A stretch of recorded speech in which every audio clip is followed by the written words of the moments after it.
ఉరకడబెట్టి మన బోర్ల పడొద్దు. వెనకటికి కేసీరావుకు వచ్చిన పేరు మనకు రావద్దు.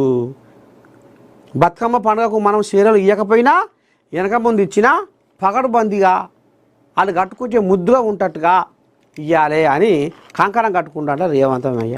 ఇక మరి బతుకమ్మ పండుగకే చీరలు ఇచ్చేదిలే కానీ అందలేదట, పని కాలేదట. ఇక ఇప్పుడు మొదలుపెట్టిరు కాంగ్రెస్ వాళ్ళు చీరలు.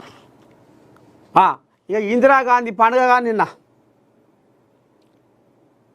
ఇక పండుగ గోలిగా ఇక చీరల పంపిణీ ఇక కార్యక్రమం పెట్టిరు. ఇక ఇప్పుడు ఎమ్మెల్యేలు, కలెక్టర్లు, మంత్రులు, తీరొక్క అధికారులు, ఊర్ల పూట జనాలు అందరు కట్టుకోవాలంట చీరలు అన్నట్టు నిన్న రేవంతమయ్య అంటుండు మాట. ఏమంటుండు, ఈ చీరలు చూస్తే మంత్రుల భార్యలకేమో కానీ మంత్రులే కట్టుకుంటట్టు ఈ చీరలు అంటుండు. ఒకటే నవ్వు, ఈ కోళ్ళాగలు కిల్ల కిల్ల, చిన్న నవ్వు కాదు, వాడి చిన్న మురిపెం కాదు.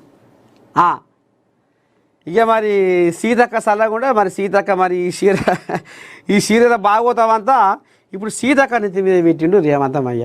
ఇప్పుడు అందరికీ చీరలు వచ్చినాయా రాలేదా, మీరు కట్టుకురా కట్టుకోలేదా, సీతక్క చీరలు కట్టుకోలేదు, మన ఆ చీరలు మనం నీకు ఫోటో తీసి పంపాలి ప్రతి ఒక్క డిపార్ట్మెంట్లో ఉన్న అధికారి కానీ ఎమ్మెల్యే కానీ మంత్రి కానీ. ఇగో ఇటువంటి కథ మరి